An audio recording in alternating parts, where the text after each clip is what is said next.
3 stars on his shoulders meant nothing in Harrison Falls. General Elijah Brooks knew this the moment Sergeant Riggs slammed him against his SUV at Murphy's Gas and Go. The only mistake was thinking you belonged here, Riggs sneered, tightening handcuffs around the wrists that had once signed orders deploying thousands. But Elijah wasn't just any wrongfully detained black man. 20 years ago, he'd dismantled Colonel Dorian Vance's Black Ops unit for targeting minorities, earning himself a patient, calculating enemy.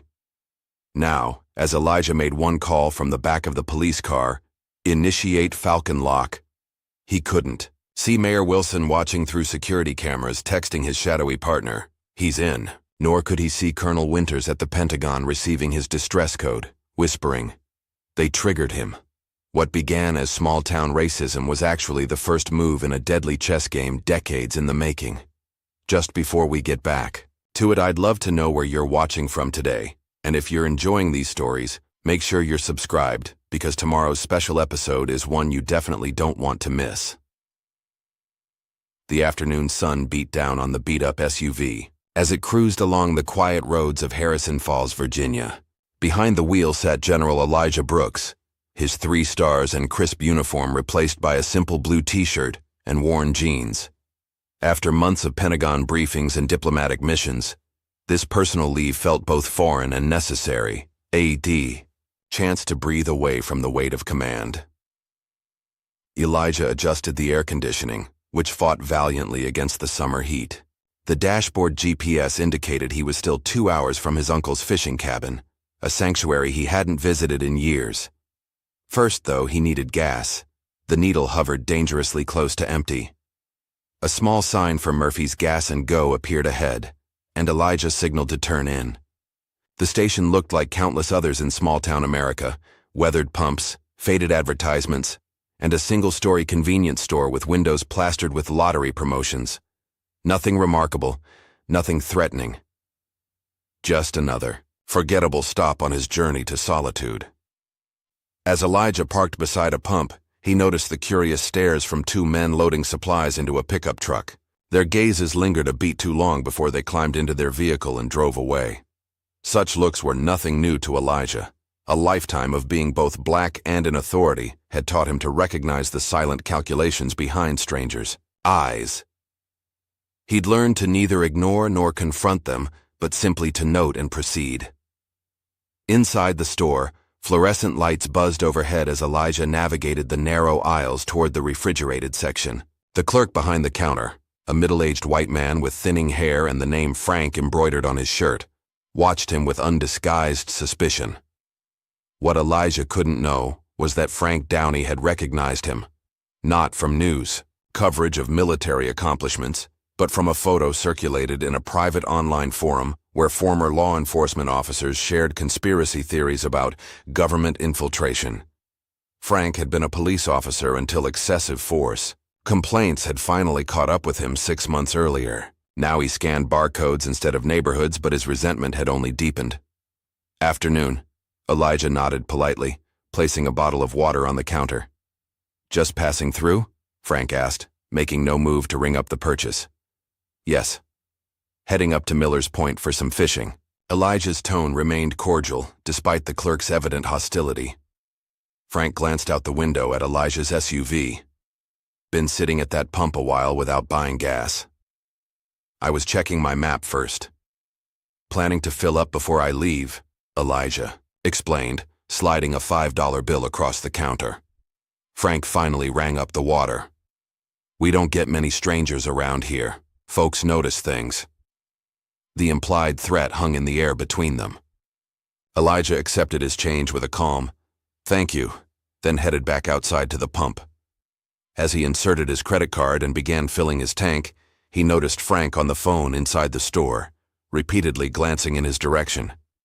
Elijah had encountered enough prejudice in his life to recognize when a situation was escalating, but he'd also learned to distinguish between battles worth fighting and those best avoided. A confrontation with a small-town clerk wouldn't advance his career or improve national security, so he focused on completing his transaction and continuing his journey. He was replacing the gas nozzle when the sound of approaching sirens cut through the humid air. Within moments, Two police cruisers pulled into the station, blocking both the entrance and Elijah's SUV. Three officers emerged, two men and a woman, their hands already resting on their holsters. The lead officer, a broad-shouldered man with a buzz cut and reflective sunglasses, approached with practiced intimidation. His nameplate read Sergeant Riggs. "Hands where I can see them," Riggs commanded despite the fact that Elijah's hands were already visible. "Is there a problem, officer?" Elijah asked, his voice steady and respectful, the same tone he used when diffusing tensions between feuding unit commanders. "Got a report of suspicious activity at the pumps," Riggs replied. "Need to see some ID." Elijah reached slowly for his wallet. "May I ask what suspicious activity I'm alleged to have committed?" "ID first, questions later," Riggs snapped. The female officer, whose nameplate read James, positioned herself to the side, her expression professional but uncomfortable. Officer Emily James was 11 months into her law enforcement career, still idealistic enough to believe in equal justice and uncomfortable enough with this situation to hesitate as her colleagues closed in. Elijah handed over his driver's license and military ID. "I'm General Elijah Brooks, United States Army. I'm on personal leave heading to a family cabin for some fishing." Riggs barely glanced at the IDs before passing them to the third officer. "General, huh? What brings you to Harrison Falls? We're not exactly on your typical Pentagon route." "As I said, I'm on leave. My uncle's cabin is about 2 hours north."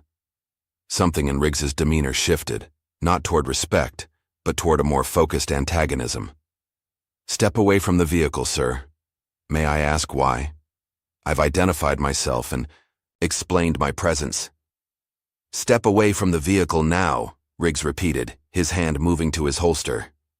Elijah complied, recognizing the danger in the officer's posture. 27 years in uniform had taught him when to assert authority and when to yield to avoid unnecessary escalation.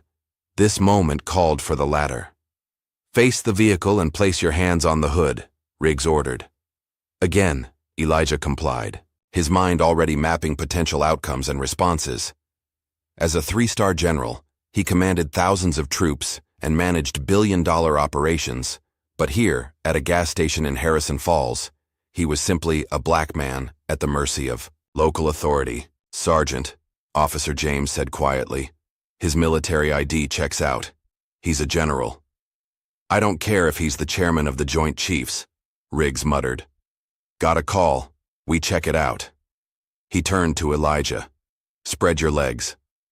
As Riggs conducted an unnecessarily thorough pat-down, Elijah maintained his composure. "Officer, I believe this constitutes harassment. I've committed no crime." "Questioning my authority?" Riggs's voice hardened. "That sounds like resistance to me." He yanked Elijah's arms behind his back, the handcuffs closing with a decisive click. "You're making a mistake," Elijah said through gritted teeth. Riggs leaned in close, his breath hot against Elijah's ear. "The only mistake was thinking you belonged here."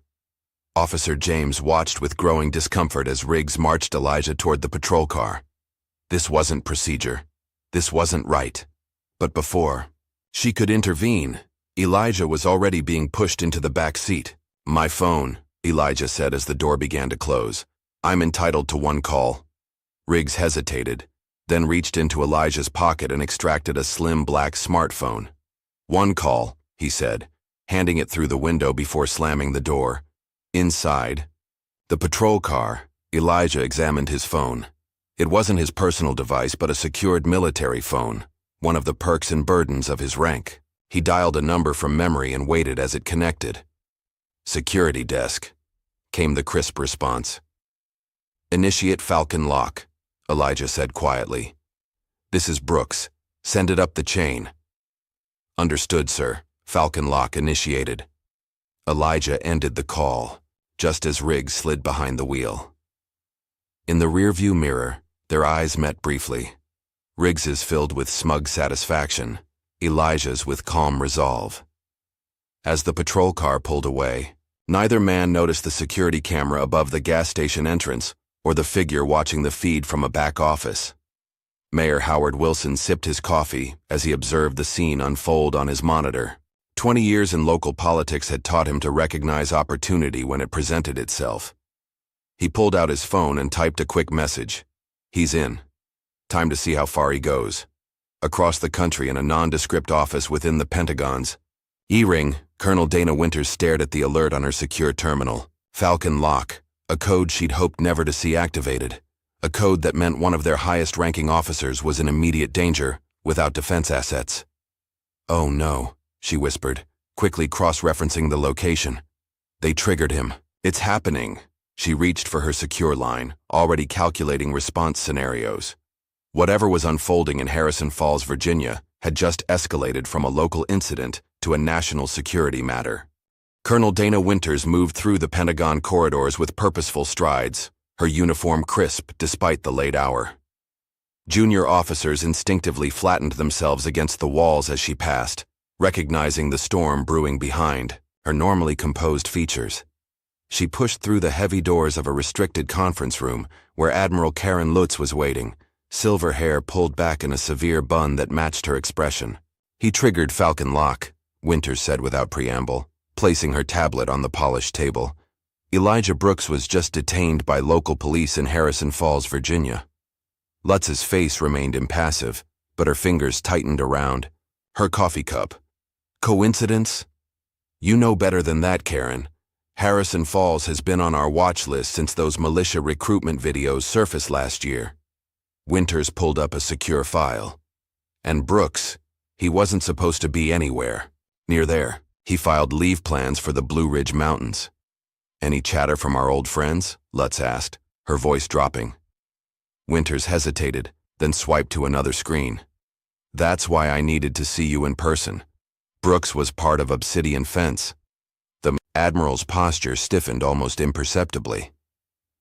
Obsidian Fence. The program's name hadn't been spoken aloud in secure chambers for nearly a decade. A classified initiative designed to identify, monitor, and stress test minority officers who showed exceptional leadership potential, officers who might one day hold enough influence to change the system from within. "I thought we shut that down," Lutz said carefully. "We reformed it," Winters corrected, "renamed it. But the infrastructure remained, and now someone's using it. Against us." She pulled up a personnel file showing a younger Elijah Brooks in his captain's uniform. Brooks wasn't just in the program, Karen. He was the gold standard, the example they used to refine the algorithm, the perfect combination of brilliance, restraint, and strategic thinking. "And now he's sitting in a county jail cell?" Lutz asked, the implications dawning in her eyes. "Worse," Winters said. "I think he's exactly where someone wants him to be." The Harrison Falls police station smelled of industrial cleaner and stale coffee. Elijah sat straight-backed on the metal bench in the holding cell, eyes forward, expression neutral. His military, ID, and personal effects had been placed in a plastic bin labeled Brooks E on a desk outside the cell where Sergeant Riggs was making a show of filling out paperwork. "So, General," Riggs said, emphasizing the title with barely concealed mockery. "How's the accommodations? Up to Pentagon standards?" Elijah didn't respond. His silence was calculated, a tactic that had served him well in negotiation rooms and hostile territories alike. Let them fill the void. Let them reveal themselves. "Not feeling talkative now?" Riggs continued, standing to approach the cell. "You military types always think you're better than us, don't you? Above the law, special rules. I haven't broken any laws, Sergeant," Elijah finally said, his voice measured. "And I haven't asked for special treatment." "Yet you made a call," Riggs countered. "To who exactly? Your powerful friends in Washington?" Elijah simply held Riggs's gaze, neither confirming nor denying. The standoff was interrupted by Officer James entering with a file folder. "Sergeant, I've processed the initial report, but there's still no clear charge listed." Her voice was professional, but tinged with uncertainty.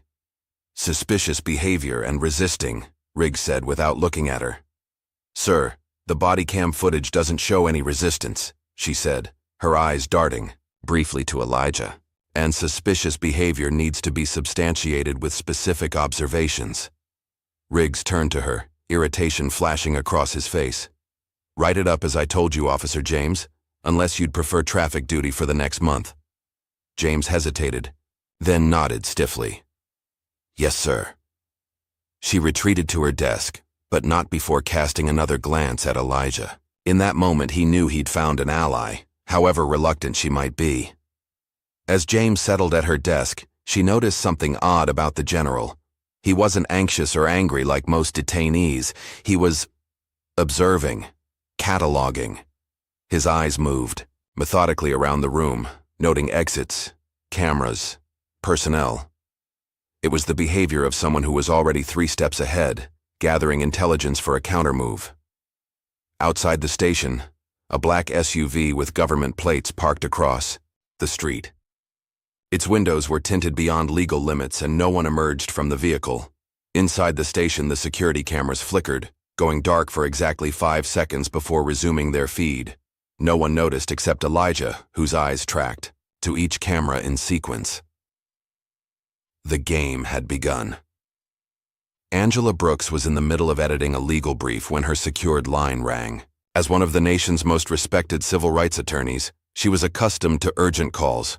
But the vibration pattern of this particular phone sent a chill through her.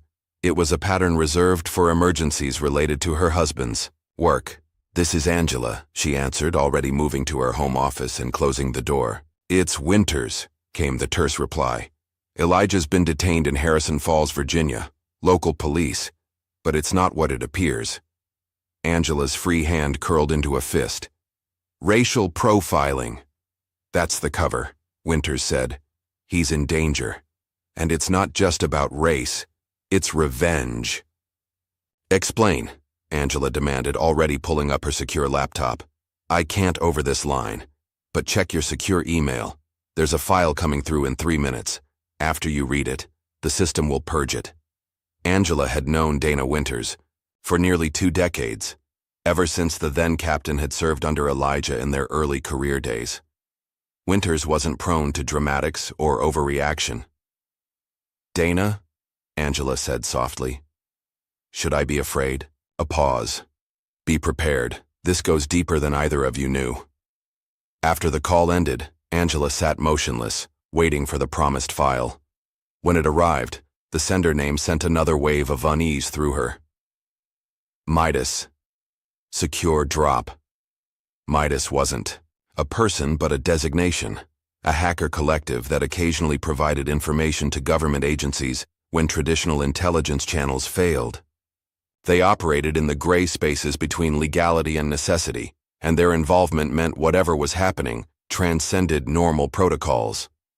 The file contained a series of documents, intelligence briefs, personnel records, and surveillance reports, all centered around a project called Obsidian Fence. And at the center of one page, a digital kill list with Elijah's name circled in red.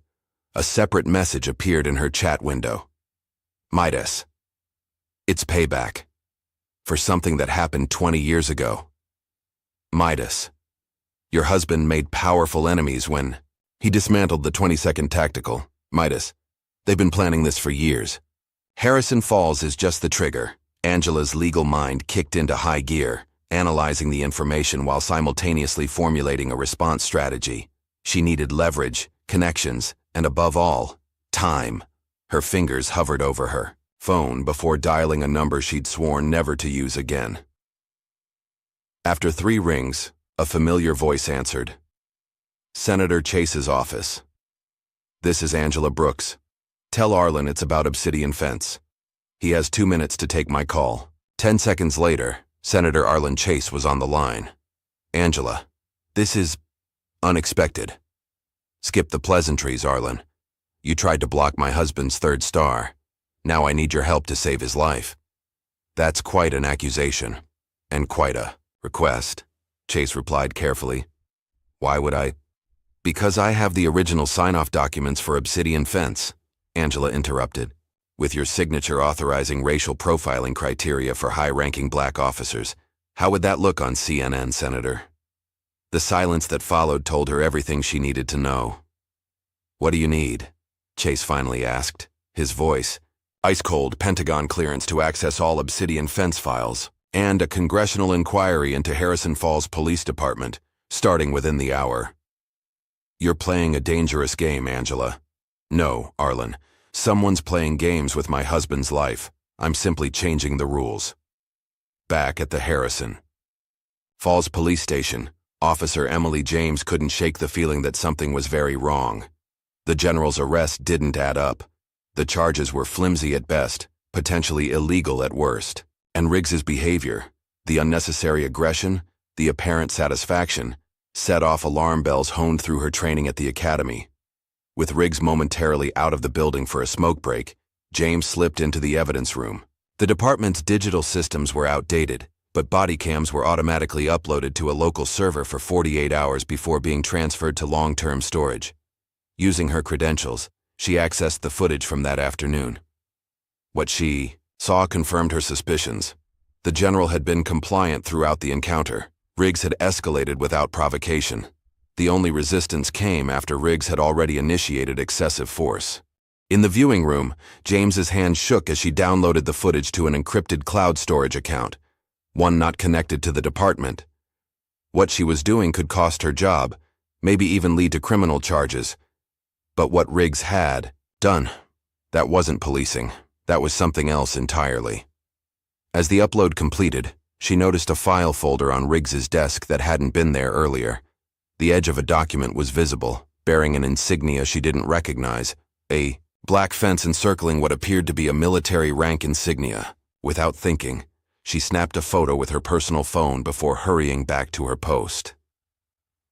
Night had fallen over Harrison Falls when Elijah was released without explanation.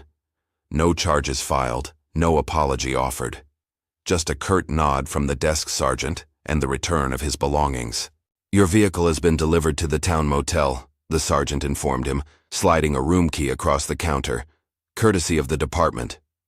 Elijah recognized the non-apology for what it was, damage control. Someone higher up had made a call. As he pocketed his belongings, he noticed an unusual file folder on the desk behind the sergeant. The same black fence insignia Officer James had photographed was visible on its corner, a symbol Elijah recognized from a lifetime ago. It was the marker used by a Black Ops unit he had personally disbanded after discovering their unsanctioned domestic operations, targeting minority communities. Outside the station, the night air felt clean after hours in the cell. Elijah took a moment to center himself before heading toward the motel, which sat just 2 blocks away. As he walked, he noticed the black SUV that had been parked across from the station was now following at a discreet distance. Friend or foe? The distinction had grown blurry in the last 12 hours. At the motel, a single-story building with peeling paint and flickering neon, Elijah found his room and entered cautiously. The space was clean but sparse. A bed, a desk, a television that had seen better days. His duffel bag had been placed on a luggage rack, apparently retrieved from his SUV. He checked his secured phone. 3 missed calls from Angela, 2 from Winters, and 1 from a number he didn't recognize. He would return them shortly, but first he needed to ensure the room was secure. A quick sweep revealed no obvious surveillance devices, though in the digital age, monitoring didn't require physical bugs. He sent a brief encrypted text to Angela. "I'm safe. We'll call in 30. Love you." Across town, in the shadowy corner of a parking garage, Harrison Falls Mayor Howard Wilson waited nervously beside his luxury sedan. When heavy footsteps echoed through the concrete structure, he flinched. "You're late," Wilson said as a tall figure emerged from the darkness. "Politicians don't dictate my schedule," came the gruff reply. Colonel Dorian Vance stepped into the dim light, his military bearing evident despite his civilian clothes. Once a rising star in military intelligence, Vance now operated in the shadows, a man whose name had been systematically erased from official records after a dishonorable discharge 15 years earlier. "Did you get what you needed?" Wilson asked. Vance's smile didn't reach his eyes. Brooks performed exactly as expected, controlled, strategic. Even in humiliation, he thinks like a chess master. He pulled out a cigarette but didn't light it. That's why he's so dangerous, and why he needs to be broken, not just defeated. "Yas," Schreitus Wilson began. "Is already accounted for," Vance interrupted. "He's the last piece. We break him now and the rest fall like dominoes. He finally lit the cigarette, its ember glowing in the dimness. 20 years I've waited to settle this score. Brooks took everything from me. My career, my reputation, my future. Now I take his. Wilson shifted uncomfortably. And my payment? Vance reached into his jacket and handed over a flash drive. As promised, enough blackmail material on your political rivals to secure your next election. Plus the federal grant approvals your donors have been salivating over. As Wilson reached for it, Vance held tight for a moment longer. Remember our arrangement, Mayor. When things heat up, and they will, you never met me. You never heard of Obsidian Fence. And you certainly never knew that your town was selected as the trigger point for the biggest military intelligence purge since the Cold War. The flash drive changed hands, and with it, the last chance for Harrison Falls to avoid the coming storm. He's just one man, Wilson said, trying to reassure himself more than Vance. No, Vance corrected, his voice dropping to a growl. He's the man, and by the time this is over, he'll wish he'd never earned those stars. As Wilson drove away, lightning flickered on the horizon, illuminating Vance's solitary figure for a moment before darkness reclaimed the parking garage.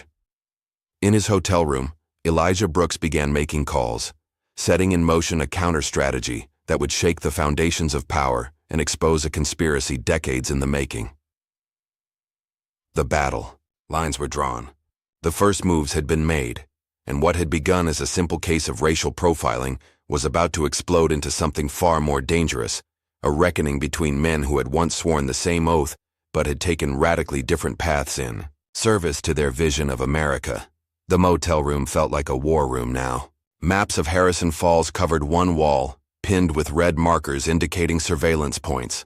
The desk was littered with handwritten notes, printouts of financial records, and a burner phone. Elijah Brooks had shed his casual civilian appearance, replacing it with the sharp focus of a military strategist. It had been 36 hours since his release from the police station. 36 hours of methodical preparation while the town slept, unaware that a 3-star general was silently mounting a counteroffensive from the least suspicious location in town. A soft knock on the door, 3 taps followed by a pause, then 2 more. The pattern was deliberate, a code established hours earlier. Elijah moved silently to the door, checking the peephole before opening it. Marcus, Darius, right on time. He greeted the 2 men who slipped inside. Marcus Reynolds and Darius Taylor had served under Elijah in the now disbanded Black Ops unit. Now private security consultants, they operated in the shadows where traditional military couldn't reach. Both men wore civilian clothes that carefully concealed their combat readiness. Relaxed jeans that allowed full mobility, lightweight jackets, hiding tactical gear.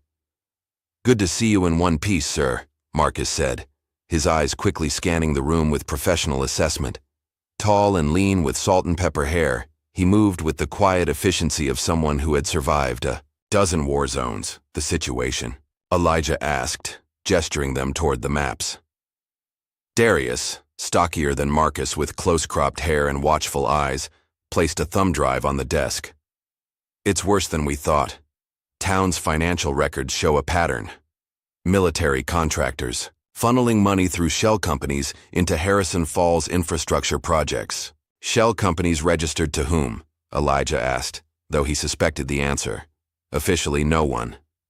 But the routing numbers match accounts previously connected to Dorian Vance's operations in South America, Marcus explained. Same signature, different continent. Elijah nodded slowly, pieces falling into place. He's building something here. Harrison Falls isn't just a trap for me. It's a base of operations. Before they could discuss further, Elijah's secure phone vibrated. A text message from an unknown number. Park bench, 3rd Street, 10 minutes. Come alone. Officer J. Looks like we have a local source, Elijah said, showing them the message. I need to move. Sir, with respect, it could be a trap, Darius cautioned. Everything is a trap. Until proven otherwise, Elijah responded, checking his watch. But officer, James is our best lead inside the department. Cover me from a distance. The morning air was crisp as Elijah walked through the quiet streets of Harrison Falls. Few residents were out this early, giving him a clear view of potential surveillance. He spotted 3 cameras tracking the main street, more than typical for a town this size. The park was a small green space with a handful of benches and a children's playground. Officer Emily James sat alone, still in uniform, but with a civilian jacket draped over her shoulders. Her eyes darted nervously as Elijah approached. "Thank you for meeting me," she said quietly as he sat beside her, maintaining a professional distance. "You're taking a significant risk, Officer James." "So are you," she countered. "I have names, times. Sergeant Riggs meets with someone at the old mill every Tuesday at midnight. The same man visited Mayor Wilson 3 times last month." Description? Tall, military bearing, a scar running from his right eye to his jaw, she said, sliding a USB drive beneath the bench where Elijah could retrieve it without obvious contact. "That's all the body cam footage and patrol schedules for the next 2 weeks. Riggs has been recruiting, bringing in ex-military with anger problems, giving them badges without proper training." Elijah nodded, absorbing the information. "Why are you helping me?" Emily's eyes hardened. "My brother served. 82nd Airborne. Came back with PTSD. The system failed him, but his commander didn't. That commander talked about you once, said you were the kind of leader who never left a man behind." She stood, adjusting her uniform.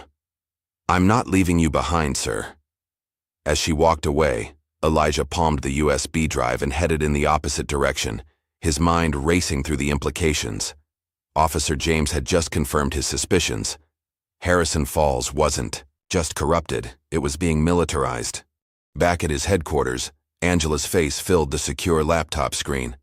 Despite being hundreds of miles away, her presence commanded the small motel room. Behind her, journalist Reggie Mathis peered at financial documents, his reporter's instinct, fully engaged. "The money trail is clear," Angela reported. "Harrison Falls has received over $30 million in development grants through a series of front companies, all ultimately linked to defense contractors who lost major Pentagon contracts. When you reformed the procurement process, and the mayor?" Elijah asked. "Wilson was nearly bankrupt 3 years ago," Reggie chimed in, adjusting his glasses. "Now he's got offshore accounts with 7 figures, started right after he hired 5 new officers, all with military backgrounds, all with disciplinary flags in their service records." Elijah's mind flashed back 20 years, to a classified operation in North Africa. Lieutenant Colonel Dorian Vance had been his deputy, a brilliant tactician with a dangerous worldview.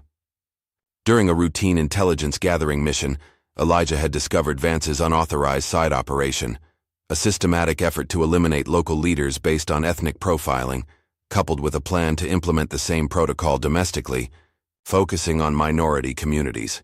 "He wanted a racial purge," Elijah said quietly. "First abroad, then at home. When I reported him, he swore revenge, said I'd betrayed my own country for the sake of political correctness." "This isn't about politics," Angela said firmly. "This is about power. Vance believes certain people belong in charge and others beneath them. You threatened that worldview." "And now he's building his own army," Elijah concluded, studying the map. "We need to find his training ground." That evening, dressed in nondescript black clothing, Elijah ventured into the woods outside Harrison Falls. Marcus and Darius flanked him at a distance, communicating via secure earpieces. The coordinates from Officer James's USB drive led them to an unmarked dirt road that wound through dense forest. After a mile of careful progress, they found it, a compound hidden behind chain-link fences topped with razor wire. Guards with military-grade weapons patrolled the perimeter. Through binoculars, Elijah observed a training yard where men in civilian clothes practiced tactical formations under the guidance of instructors with military precision. "Domestic extremists with professional training," Elijah whispered into his comm. "This isn't just about me. They're building a militia." "Sir, northeast corner," Darius's voice crackled in his ear. "That's standard military gear. Pentagon issue communications equipment." They've got the backdoor keys, Marcus added. Someone's feeding them supplies directly from DoD inventory. As if confirming their worst fears, Elijah's secure phone vibrated. With an urgent message from Colonel Winters. Backdoor access detected in Pentagon biometric database. Vance has the keys to the kingdom, not just targeting you. Kill list includes 12 other officers who supported your reforms. Warning them now. Be careful. The threat had just expanded beyond personal vendetta. Vance wasn't just after revenge. He was staging a purge of military leadership, targeting those who stood for inclusion and accountability. We need to move, Elijah told his team. The digital battlefield just opened. They retreated through the woods, but a snapping twig alerted. A perimeter guard. Gunshots shattered the night's silence. The team scattered, using their training to evade pursuit through the thick underbrush. Back at town limits, they regrouped behind an abandoned barn. They're more organized than we anticipated, Marcus reported, checking his gear for tracking devices, and they know we're onto them now, Darius added. Elijah nodded grimly. Time to accelerate our timeline. At the motel, Officer James waited in the shadows of the parking lot.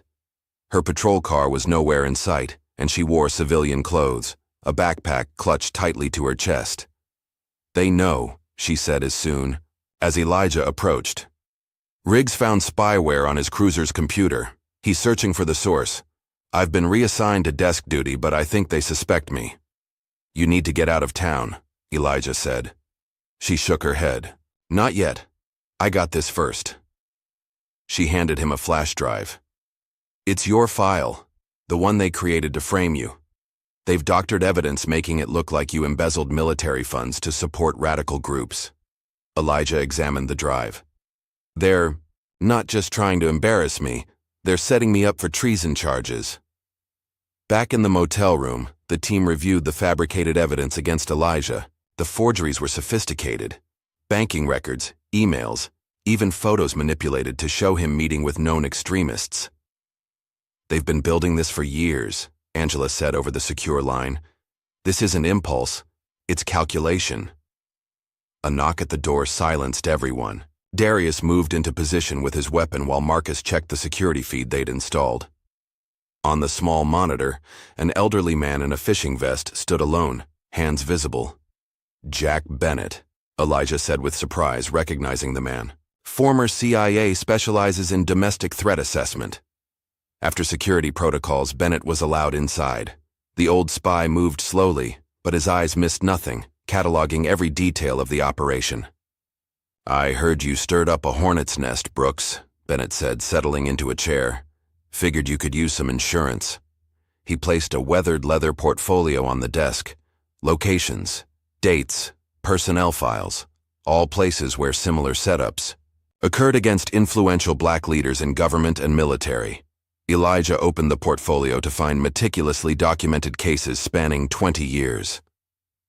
Project Sentinel, he read from the cover page. A conspiracy to identify, isolate, and neutralize minority figures who reached positions of true influence, Bennett explained.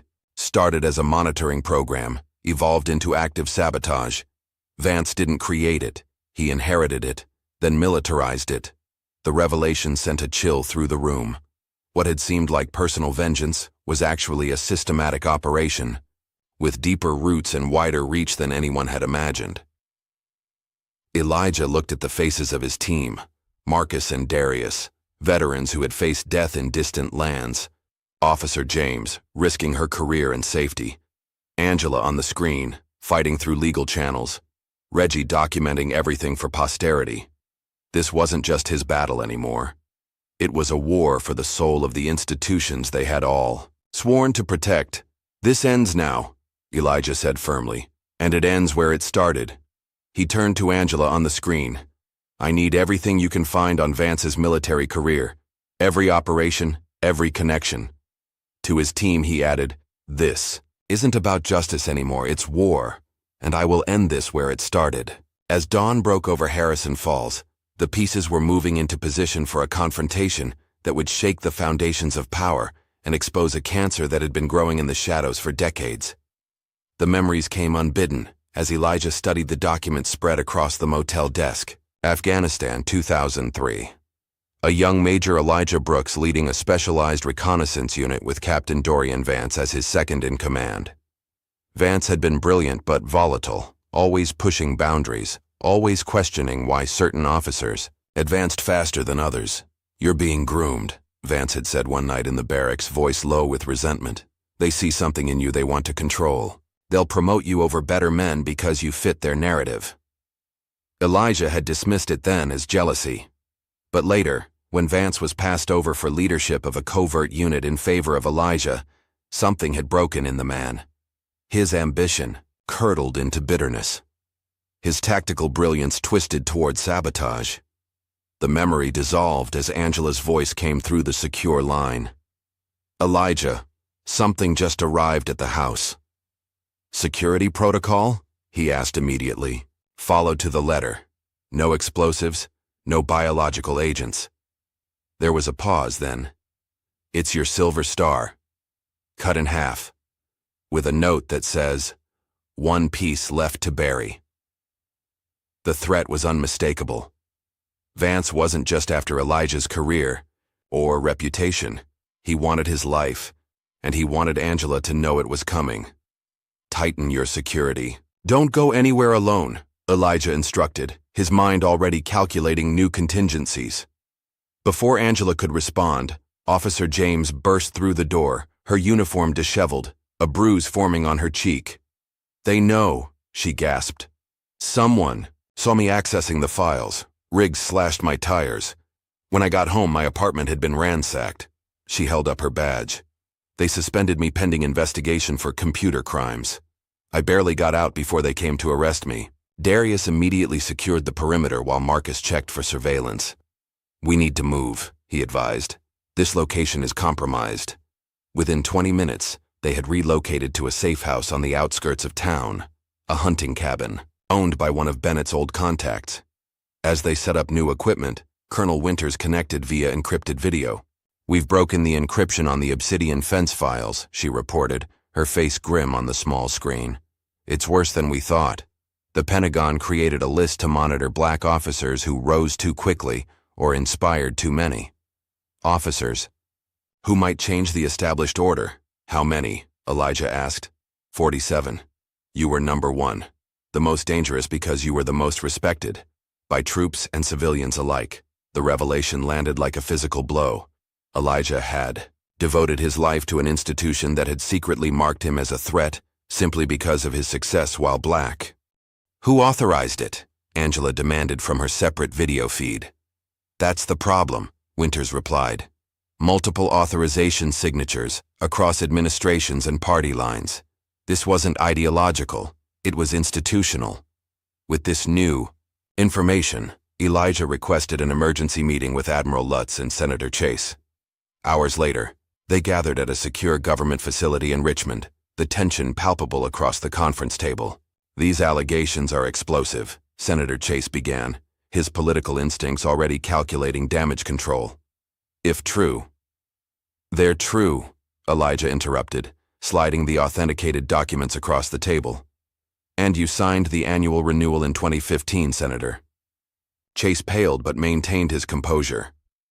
"It was presented as a leadership assessment program.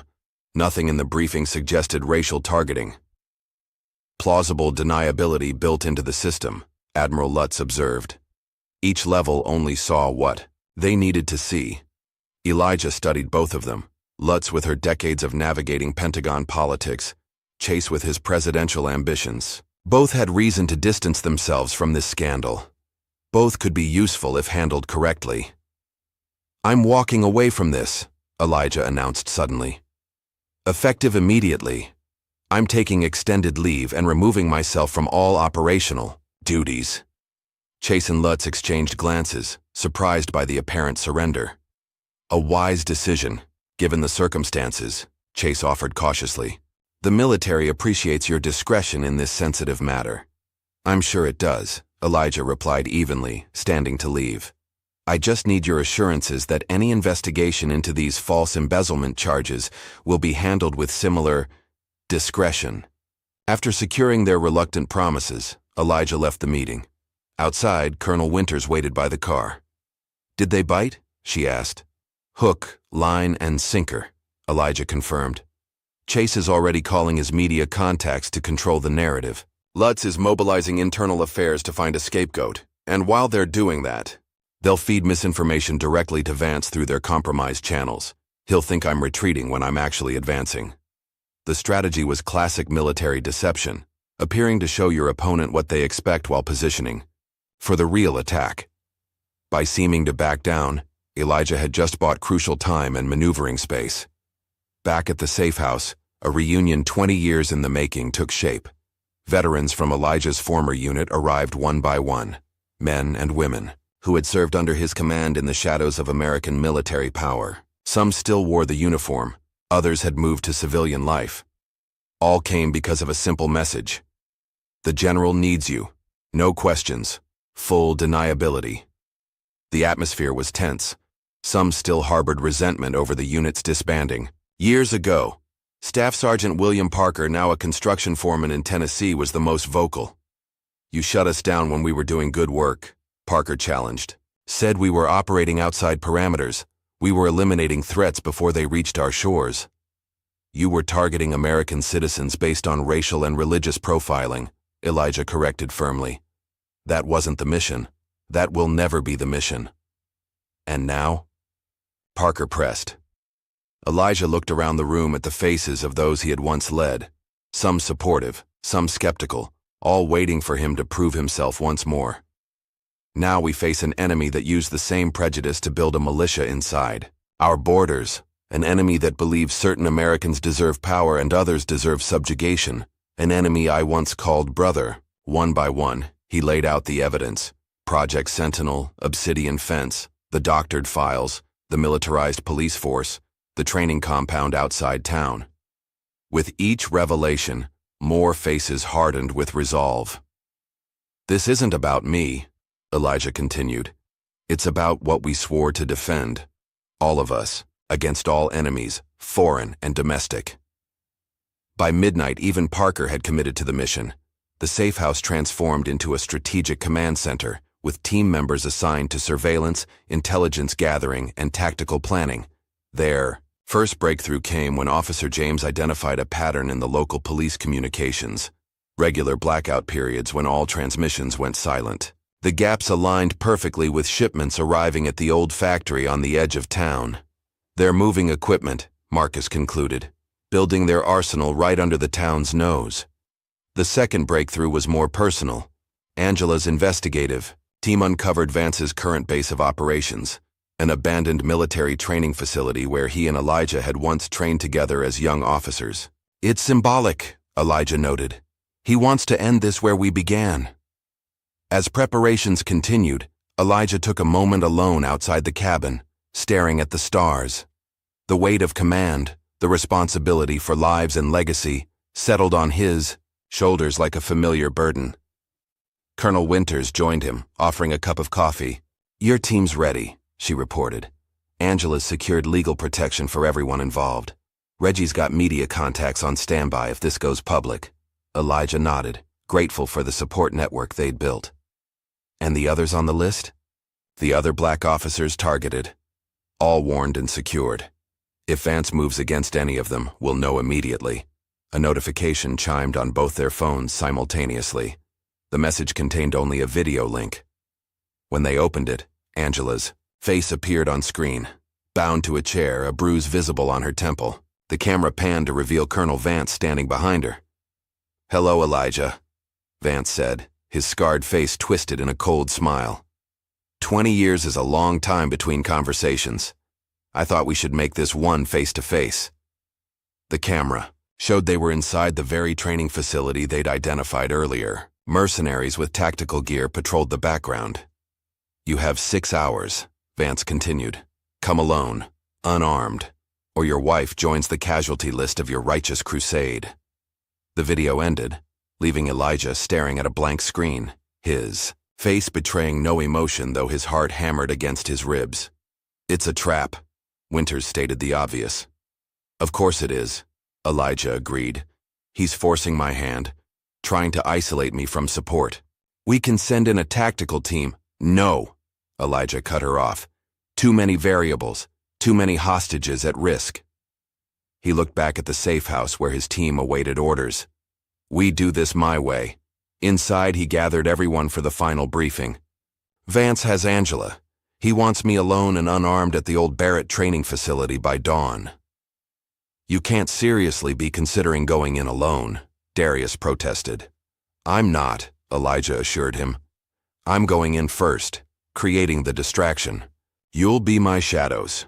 He turned to Officer James. We need your knowledge of local police frequencies and procedures. If Riggs mobilizes to support Vance, we need advance warning. To Colonel Winters, he added, set up a dead man's switch. If I go dark for more than 3 hours, the full dossier gets sent to every major news outlet, military command, and Congressional Oversight Committee. The preparations continued through the night. Equipment checked, positions mapped, contingencies planned for every scenario they could anticipate. As dawn approached, Elijah changed into simple civilian clothes, carrying nothing but his military ID and wedding ring. This isn't goodbye, he told his team. This is just the next phase of the operation. As Elijah drove toward the old training facility, the rising sun painted the Virginia countryside in hues of gold and amber. The same light would soon illuminate a confrontation 20 years in the making, a reckoning between two men who had once sworn the same oath, but had taken radically different paths in its service. The facility appeared on the horizon, a complex of low buildings surrounded by fences topped with razor wire. As he approached the gate, cameras tracked his movement. The gate swung open automatically, an invitation to enter the lion's den. Elijah parked and stepped out of the car, hands visible. Armed men emerged from guard positions, frisking him roughly before escorting him inside. Through long corridors that once housed America's elite soldiers, they led him to a central command room. And there, standing in the place where they had once trained side by side, was Colonel Dorian Vance. Older, scarred, but with the same cold intensity in his eyes. For the first time in 20 years, the two men stood face to face. Vance smiled and said, "Welcome back, General. Let's finish what you started." The Barrett training facility stood like a ghost from America's military past. Once a proud center for special operations training, now a crumbling monument to abandoned Cold War strategy. As Elijah walked through its halls, memories flooded back, running drills until midnight, planning mock operations, leading young soldiers who trusted him with their lives. Now those same corridors were rigged with surveillance cameras and tripwires, transforming the facility into a spiderweb with Vance at its center. With each step, Elijah cataloged security positions, exit points, and structural weaknesses, the instincts of decades in uniform never fading even in civilian clothes. A monitor on the wall showed a live feed of Angela. She sat blindfolded in a distant room, her wrists bound to the arms of a metal chair. Despite the restraints, her posture remained defiant, chin raised, shoulders square. She was scared but unbroken. Elijah felt a surge of pride mixed with fear. 25 years of marriage had taught him never to underestimate Angela Brooks. "Admiring my hospitality?" Vance's voice came from behind him. The years had hardened his once handsome face, leaving it gaunt and scarred. He wore tactical pants and a black t-shirt that revealed arms corded with muscle, a soldier who'd never stopped training for a war of his own making. "She's a civilian, Dorian," Elijah replied evenly. "This is between us." Vance circled him slowly, like a predator sizing up prey. "That's where you're wrong. There are no civilians in this war, only combatants and casualties." He gestured toward a door. "Come, I've prepared refreshments. We have much to discuss." The command center had been converted into a makeshift living quarters. Maps covered one wall with red pins marking locations across the country. A bottle of expensive whiskey sat on a desk beside two glasses. "Drink," Vance offered, pouring amber liquid into both. "You always preferred bourbon, as I recall." "I prefer my wife's safety," Elijah countered. Vance smiled coldly, pushing a glass toward him. "She stays comfortable as long as you listen. That's the deal." You always got to speak, Elijah. Always the voice of moral authority. Now you listen. Elijah took the glass but didn't drink. He needed to keep Vance talking, needed to buy time for what he'd set in motion the moment he entered the facility. I'm listening. Vance settled into a chair, swirling his whiskey. Did you ever wonder why your brother died in that field hospital? In Kandahar? The question hit like physical blow. Michael Brooks, Elijah's younger brother, had been a field medic killed during an operation gone wrong. His death was classified as a casualty of enemy action. He died serving his country, Elijah said carefully. He died because you abandoned him, Vance corrected. Operation Kingfisher. You made the call to proceed without additional extraction support. The Taliban overran the medical station while the main force completed the mission. He leaned forward. What they never told you was that the medic who died alongside your brother, that was my brother Eric. The revelation landed with crushing weight. Elijah had never known Vance had lost family in that same operation. The mission parameters. Elijah began. Spare me the official line, Vance cut him off. You chose the mission over the men, you always did. And they rewarded you for it. Promotion after promotion while better soldiers were discarded. As Vance spoke, Elijah subtly adjusted his position, ensuring that the hidden transmitter in his belt buckle had a clear signal. The device was sending encrypted bursts of audio to Angela's smartwatch, a special anniversary gift he'd given her with a secondary communications chip embedded in its casing. If she was conscious and aware, she'd be receiving his message. 3 hours, Northwest Corridor, water pipe breach. You've been carrying this for 20 years, Elijah said, keeping Vance's attention focused on him. Building an army of disgruntled veterans to what end? Personal revenge. Vance laughed, a hollow sound devoid of humor. This was never just about you, Elijah. You're a symptom of a larger disease. I'm merely the surgeon. He stood, leading Elijah to a computer station displaying personnel files. Hundreds of them, each bearing military ID photos of Black, Hispanic, and Middle Eastern service members. These officers were fast-tracked for promotion over more qualified candidates, Vance explained, his voice hardening. Political appointments masquerading as merit-based advancement. The system is corrupted from within. Generals chosen for their skin color instead of battle prowess. Advisors selected for their surnames rather than strategic minds. That's not what happened, Elijah countered.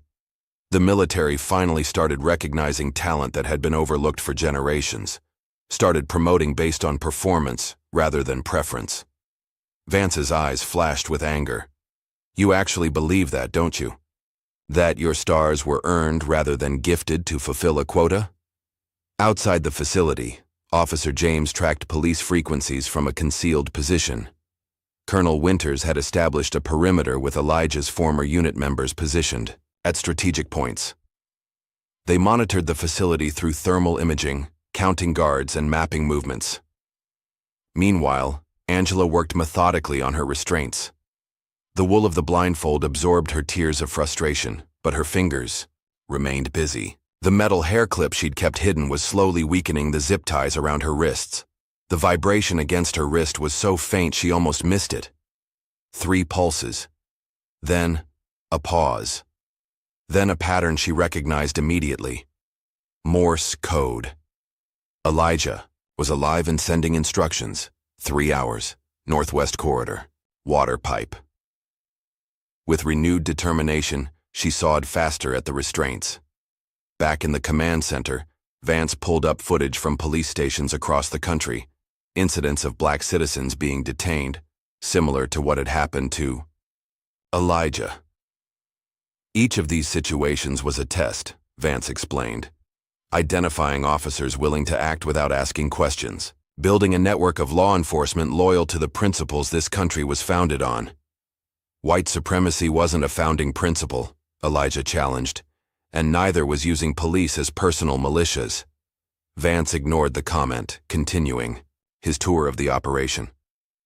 Private defense contractors provided the funding, companies that lost billions when you reformed military procurement to favor diverse suppliers. His voice dripped with contempt. Meanwhile, combat readiness scores declined while inclusion metrics improved. You weakened America's defensive posture to satisfy social engineering goals. I held suppliers accountable for performance, not connections, Elijah corrected. And combat readiness improved under my command. You know that's documented fact. For nearly an hour, Vance outlined his worldview, a perspective wherein America's military strength was being undermined by diversity initiatives and where traditional soldiers were being sacrificed to political correctness. It was a narrative Elijah had heard before but never delivered with such tactical precision and resources behind it. So what's your endgame? Elijah asked finally. A coup? Martial law? What happens after you've purged the military of anyone who doesn't fit your preferred demographic? Restoration, Vance said simply. A return to merit-based advancement and strategic priorities driven by national security, not social justice. And you'll determine who has merit. Someone has to draw the line. Throughout the conversation, Elijah had been mapping the facility in his mind, identifying guard rotations and security blind spots. He'd also been carefully positioning himself to keep Vance's attention away from the surveillance monitors. On one of those monitors, a shadow moved through a ventilation shaft. Angela had freed herself and was navigating through the building's infrastructure, exactly as they had practiced in security drills at their home. Years of living under potential threat had turned theoretical security protocols into muscle memory. I need to see my wife, Elijah stated flatly, interrupting Vance's monologue. All in good time. First, we discussed terms. Vance presented him with a laptop open to a video recording setup. You're going to make a statement. Confess to using your position to funnel Pentagon funds to radical organizations. Admit that your promotion was part of a social engineering experiment rather than merit-based advancement. And if I refuse, then Angela dies, and the world sees you as a coward who abandoned his wife to protect his reputation. Vance gestured to another monitor, showing a live stream already connecting to multiple military command centers. Your former colleagues are watching. Your legacy is on the line. Elijah studied the man before him. Once a brother in arms, now consumed by hate disguised as principal. He thought of the young officer who had once shown such promise, whose tactical brilliance had saved countless lives before bitterness corrupted his judgment. You think your stars make you clean? Vance pressed. You're just the best behaved prisoner they ever had. They gave you rank to control you, to make you the acceptable face of their agenda. Rather than respond directly, Elijah dropped his voice and uttered a phrase he hadn't used in decades. Obsidian fence folds at sunrise. The effect was immediate. Vance froze, recognition flashing across his features. It wasn't just a phrase. It was a kill protocol, established in the early days of their service together. A declaration that if the speaker didn't emerge alive by dawn, every piece of intelligence they possessed would be automatically released to multiple secure channels. You wouldn't, Vance whispered. I already have, Elijah confirmed. Everything. Project, Sentinel, Obsidian Fence, your militia training camps, the doctored evidence, the corrupted officers. It all goes public if I'm not alive and free by sunrise. Is your crusade worth that level of exposure? Fury contorted Vance's features as he realized the trap Elijah had laid. Even in apparent surrender, he'd created a dead man's switch that ensured victory regardless of personal outcome. You always were thinking 3 moves ahead, Vance snarled, signaling to one of his men. Check on the woman, now. As the guard hurried away, a commotion erupted on one of the surveillance feeds. Angela had reached a communications relay station inside the compound and was connecting a device to the main server. In the confusion, she hadn't noticed one of Vance's men approaching from behind. Angela sensed the presence behind her a moment before he struck. Years of self-defense training kicked in as she dropped to the floor, narrowly avoiding the baton aimed at her head. The guard stumbled forward, off balance, giving her just enough time to grab the nearest object, a heavy technical manual, and swing it hard against his knee. The guard crumpled with a howl of pain. Angela didn't hesitate. She grabbed a coil of cable from the desk and quickly bound his wrists, using her weight to subdue him despite his size advantage. The struggle had damaged the server, sparks flying from one of the circuit boards she'd been accessing. Damn it, she muttered, assessing the damage. The upload was incomplete. Only a fraction of the surveillance footage had transmitted to her. Secure cloud. With no time to attempt repairs, she ejected the hard drive and swiftly tucked it into a gap in the ventilation shaft before the alarm could bring reinforcements. 20 miles away, Officer Emily James and Colonel Winters monitored communications from their concealed position in the woods. The Pentagon stand-down order had come through an hour earlier, a direct command to cease all unauthorized operations involving Harrison Falls. This is officially off the books now, Winters informed the team gathered around her. Anyone who proceeds from this point is acting against direct orders. James removed her badge and placed it on the table. Then I'm not an officer right now. I'm just a citizen helping a friend. Winters nodded, removing her own insignia. Same goes for me. One by one, the others followed suit. Soldiers choosing conscience over command. Only one hesitated. Grayson Pike, a former sniper from Elijah's unit who now worked as a shooting instructor in Colorado. My family, he began, his weathered face etched with conflict. Stay clean, Winters assured him. We need someone on the outside anyway. Someone who can tell the truth if this goes sideways. Pike considered this, then shook his head. No, the general never left anyone behind. I'm not starting now. He checked his rifle. Besides, I'm the only one who can make that shot if it comes to it. Meanwhile, journalist Reggie Mathis was working his sources from a secure location. His editor had been skeptical of the story. A conspiracy to discredit black military leaders seemed far-fetched without concrete evidence. But when Reggie released a carefully curated preview of the Obsidian Fence documents, social media erupted. Obsidian Fence began trending within hours. Military forums filled with anonymized accounts from officers who'd experienced similar profiling. Public outrage was building, forcing Pentagon officials to acknowledge awareness of historical monitoring programs while denying current implementation. Inside the training facility, Elijah was being escorted at gunpoint to a holding room. The space was sparse, a metal bed bolted to the floor, a sink, and a reinforced door with a small observation window. As the door locked behind him, he took stock of his surroundings. No obvious surveillance cameras, but likely audio monitoring. No windows, but a ventilation grate near the ceiling. He wasn't alone for long. A young black man in tactical gear entered with a tray of food. His uniform bore no insignia, but his bearing suggested military training. Place it on the bed and leave, Elijah instructed, testing the waters. The young man hesitated, then set down the tray and moved closer, lowering his voice to a near whisper. They call me Tyler. I read your files. The real ones. His eyes held a mixture of reverence and urgency. You saved my father's unit in Mosul, disobeyed orders to extract them when command wanted to abandon the position. Elijah studied him carefully, looking for deception. Staff Sergeant Jackson's reconnaissance team. Tyler nodded. He made it home because of you, had me 3 months later. He glanced nervously at the door. I'm not with them. Not really. I thought this was about military reform, not whatever this is. I need to find my wife, Elijah said, seizing the opportunity. And a way out of this facility. Tyler hesitated only briefly before pulling a folded paper from his pocket. There's an old Cold War tunnel system underneath. Emergency evacuation, route from when this was an official training ground. He passed Elijah a crude map. I can get you to the access point, but after that, you're on your own. Elijah memorized the layout, then returned the paper. Why risk this for me?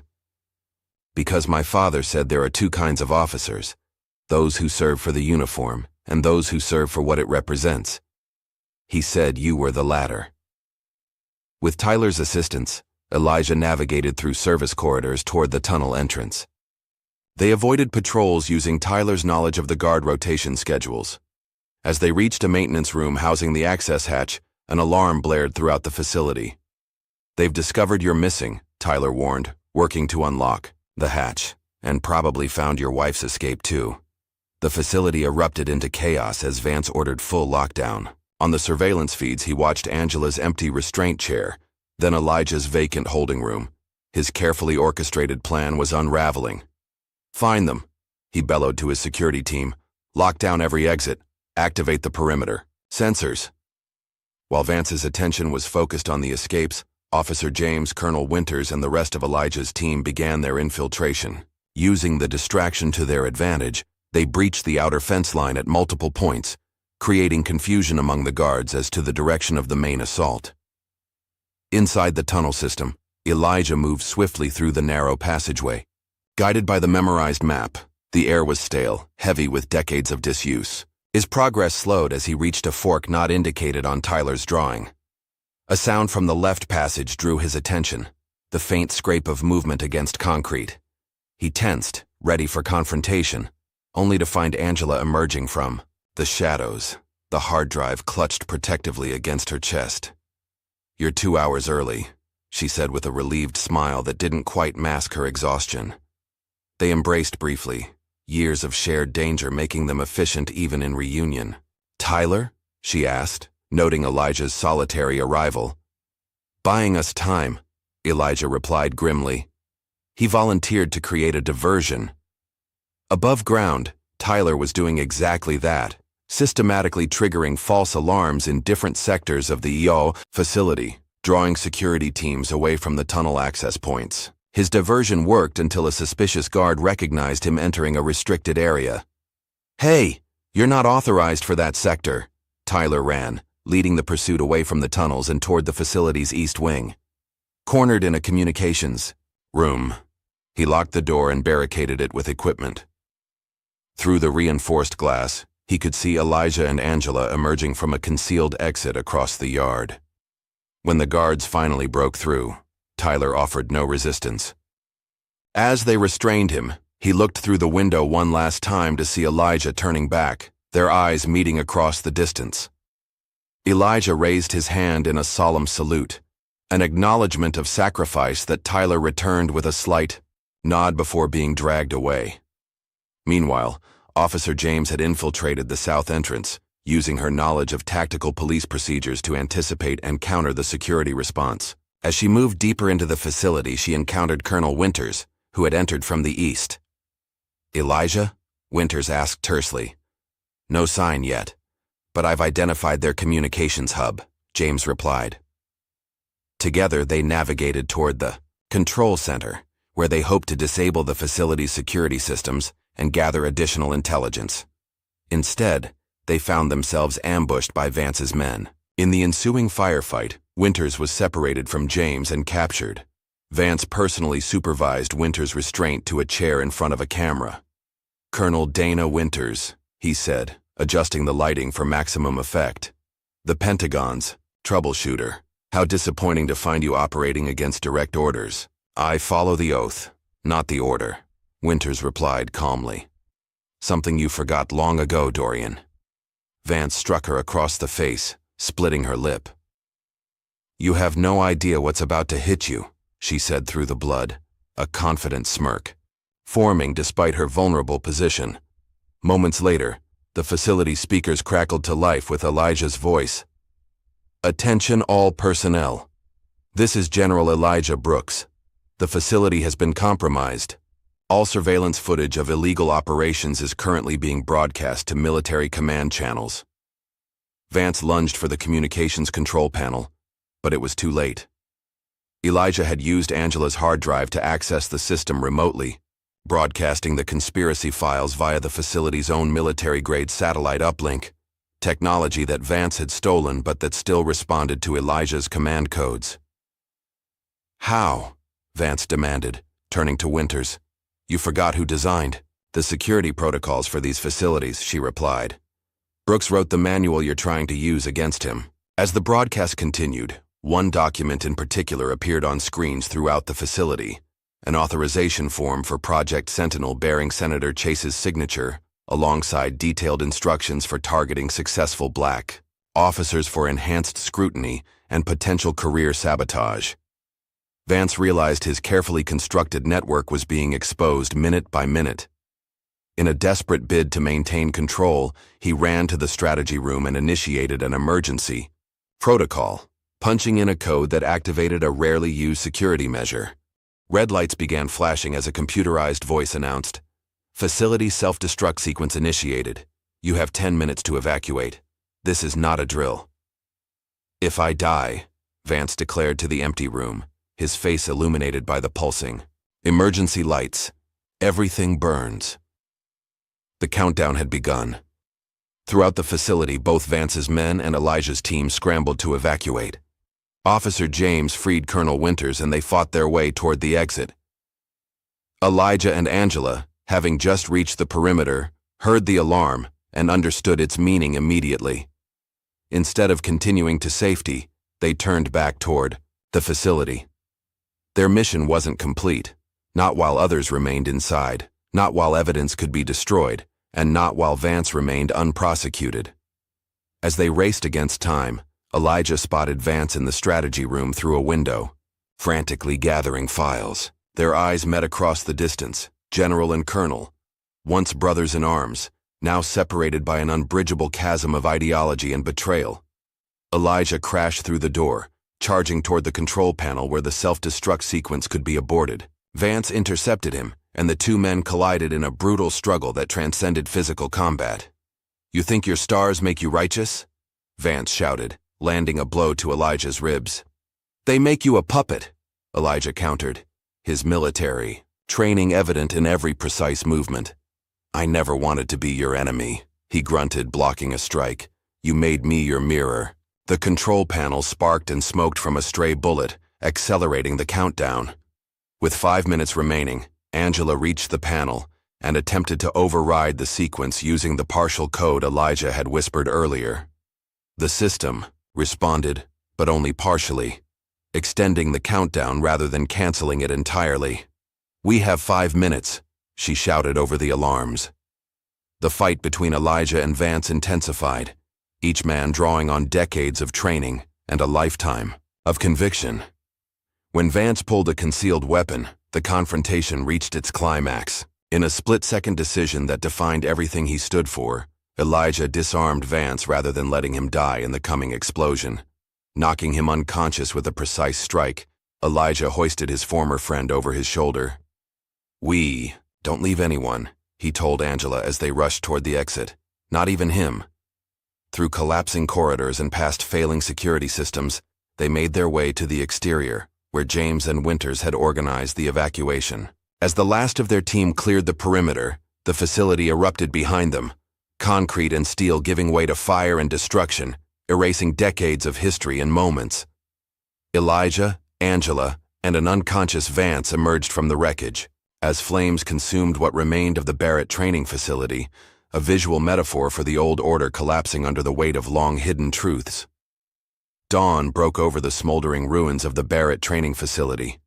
Emergency vehicles lined the perimeter, their lights casting eerie blue and red patterns across the destruction. Medics tended to the wounded while firefighters battled the remaining flames. The air reeked of smoke, melted plastic, and the unmistakable aftermath of violence. Angela stood apart from the chaos, her fingers dancing across her tablet as she frantically tried to restore the damaged hard drive data. The explosion had corrupted portions of the evidence, but enough remained to tell their story. Beside her, Colonel Winters coordinated with trusted Pentagon contacts, establishing secure communications channels outside normal protocols. "We have 5 minutes before Homeland Security locks this down," Winters warned, glancing at her watch. "They're mobilizing a containment team from Richmond."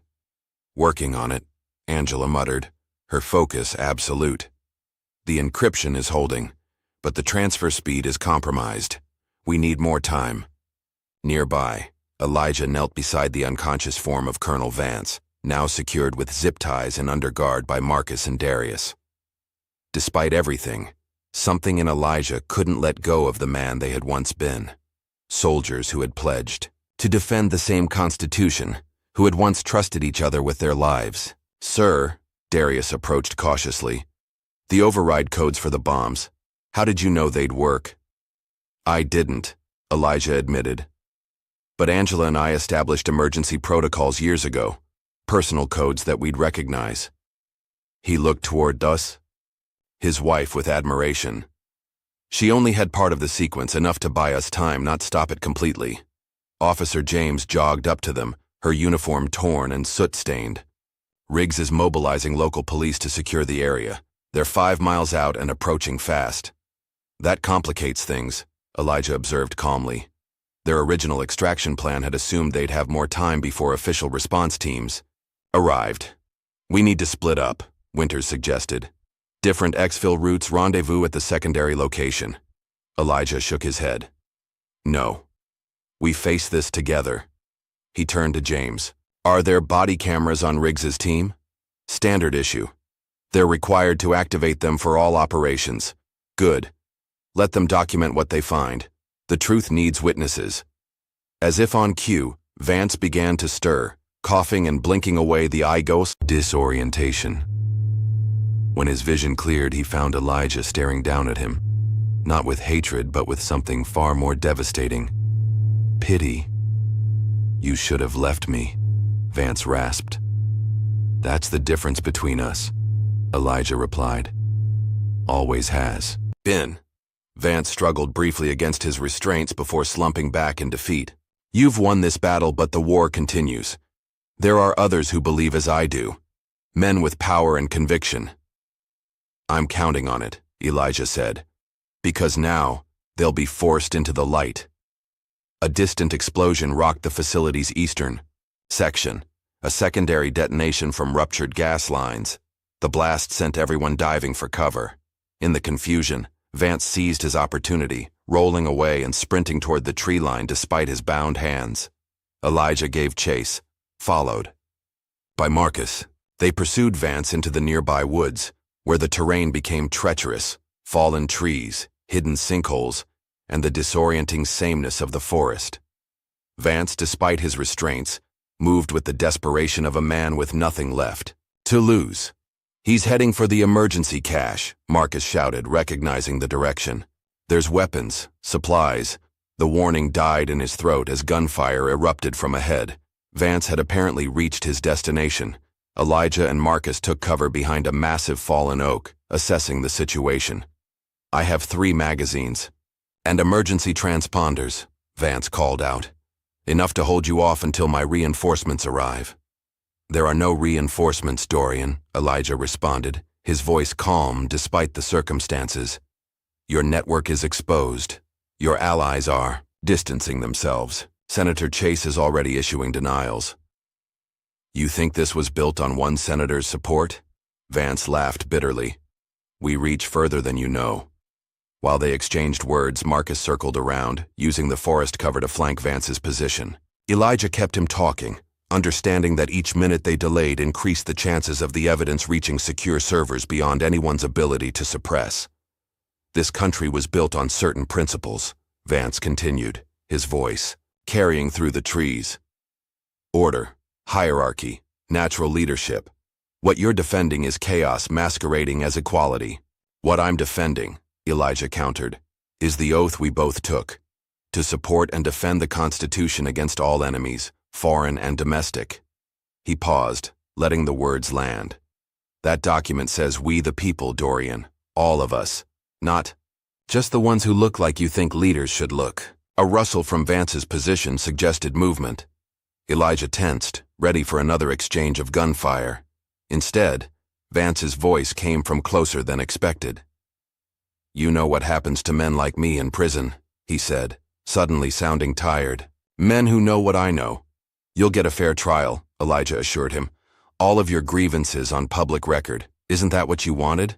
For people to hear your truth? Silence fell over the forest. Then, a single gunshot echoed through the trees. Elijah rushed forward, weapon drawn, to find Vance slumped against a tree trunk. The colonel had turned his gun on himself, choosing a final act of defiance rather than surrender. Marcus emerged from the brush, his expression grim. He was never going to let you win completely, Marcus observed. Elijah knelt beside his former friend, checking for a pulse despite knowing he would find none. He thought he was winning by denying us justice, he said softly. He never understood that this wasn't about him or me. It was about the system we both served. They carried Vance's body back to the clearing, where Angela's face told Elijah everything he needed to know. The transfer had completed. The evidence was secure. The truth would not be buried again. As they emerged from the trees, a new complication appeared on the horizon. black SUVs with government plates and the unmistakable profile of Homeland Security's Tactical Response Team. Leading them was a senior official Elijah recognized from Pentagon briefings. "General Brooks," the official called out, approaching with his hands deliberately visible. "I have orders to take you and your team into custody pending investigation into unauthorized operations and destruction of government property." Elijah stood his ground, aware of his team forming a protective circle around him and Angela. "On whose authority?" "Direct from the Secretary of Defense, sir." Winters stepped forward. "I'd like to see those orders, Agent Taylor." The standoff stretched into uncomfortable silence. Behind them, the facility continued to burn. Years of secret operations reduced to ash and twisted metal. Local news helicopters circled overhead, capturing footage that was already streaming live to millions of viewers. Elijah made a decision. Removing his tactical gear, he stepped forward with hands raised. "I'll go with you voluntarily. My team acted under my direct orders. Any charges should be mine alone." Angela grabbed his arm. "Elijah, no." "It's the right move," he assured her. "The evidence is out. Now we play by the rules we've sworn to uphold." Before Agent Taylor could place Elijah in custody, however, Colonel Winters received an urgent communication. Her expression shifted from tension to surprise as she listened. "Stand down, Agent Taylor," she ordered, her voice carrying the weight of command. "New orders from the Joint Chiefs. General Brooks and his team are to be escorted to Pentagon secure facilities for debriefing, not detention." Taylor hesitated, clearly conflicted by the contradictory instructions.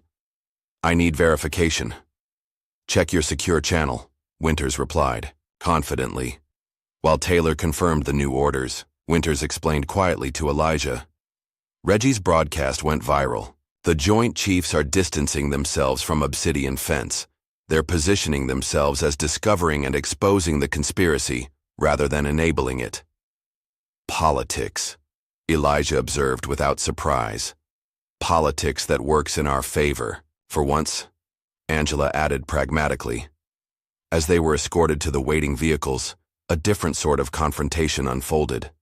Local news crews, alerted by Reggie's strategic leaks, pushed against the police barriers, cameras capturing everything. Among them stood Reggie himself, his press credentials prominently displayed as he live-streamed the aftermath. "General Brooks," reporters shouted. "What happened here? Were you kidnapped? Is this connected to your wrongful arrest?"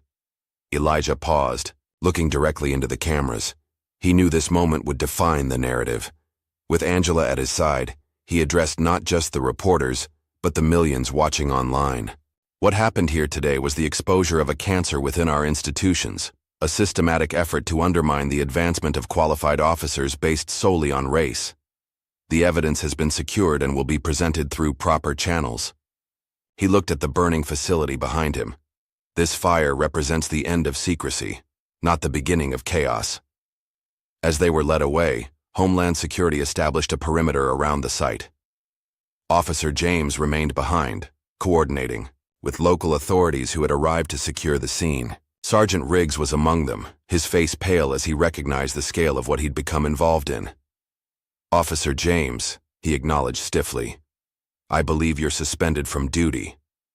And I believe you're under investigation for civil rights violations," she countered calmly, holding up her phone displaying an official Justice Department notification.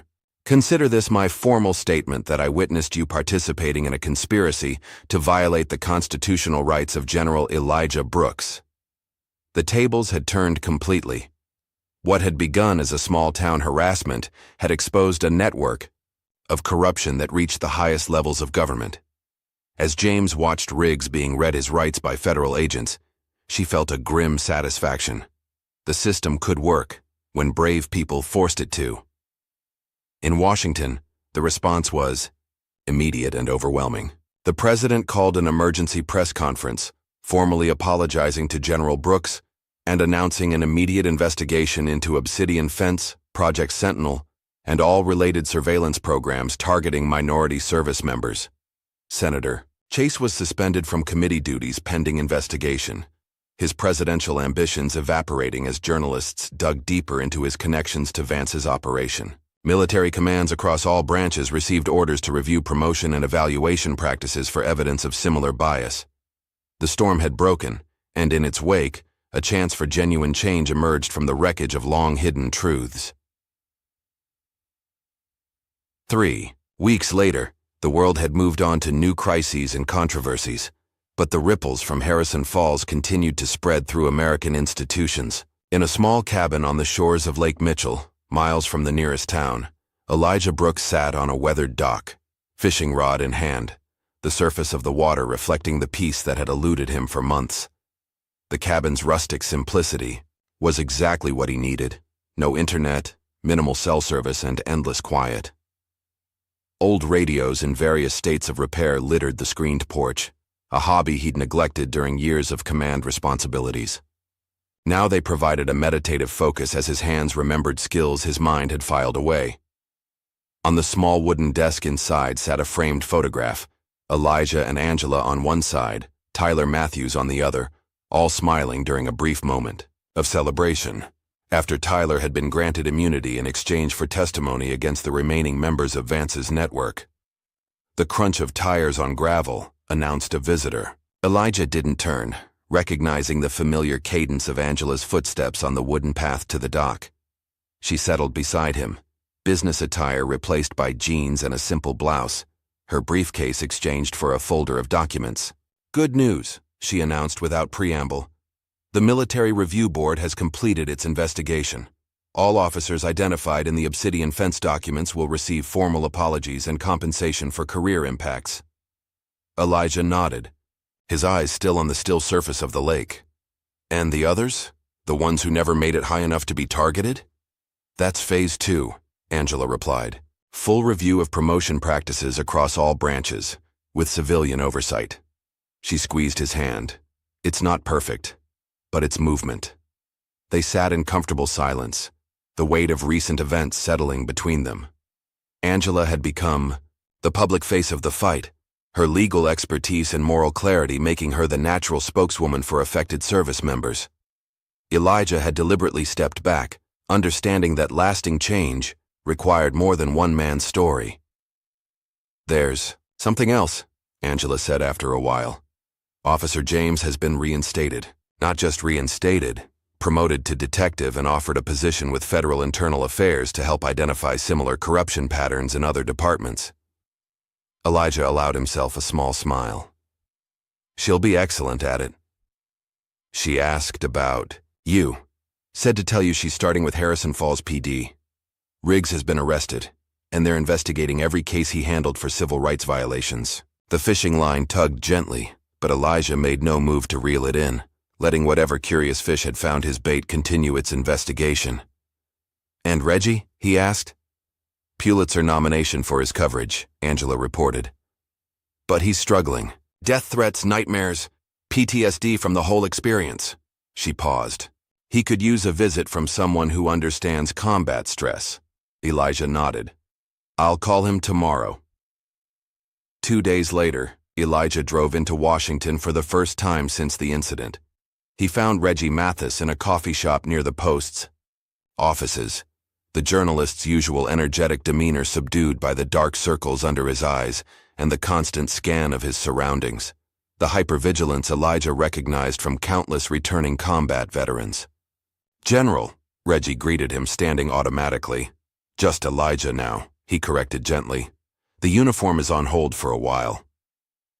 They talked for hours, not about the investigation or the story, but about living with the aftermath of danger, about how to sleep when your brain won't stop scanning for threats, about the difference between necessary caution and paranoia. By the time they parted, Reggie stood straighter, the connection with someone who truly understood providing more comfort than any therapy session. "The truth has a cost," Elijah told him as they shook hands. "But silence costs more." Reggie nodded, recognition flashing in his eyes. "I'll remember that."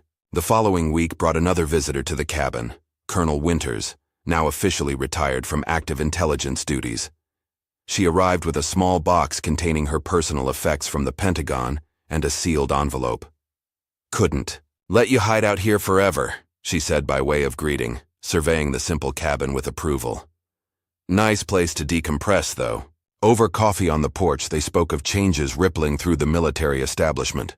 The uncomfortable self-examination, the resistance from old guards, the tentative hope from younger officers who had lived too long under invisible ceilings. "I brought you something," Winters said finally, handing him the envelope. "Found it in a secure archive during the cleanup operation." Inside was a single sheet of paper containing a list of signatures, officers who had served under Elijah's command over the years, many now in leadership positions themselves. At the bottom was a simple message: "If you ever want to lead again, we'll follow." Elijah folded the paper carefully and placed it in his shirt pocket. "Thank you." "Just so you know where you stand," Winters replied. "When you're ready." After she left, Elijah drove to Harrison Falls one last time. The town had changed in subtle ways.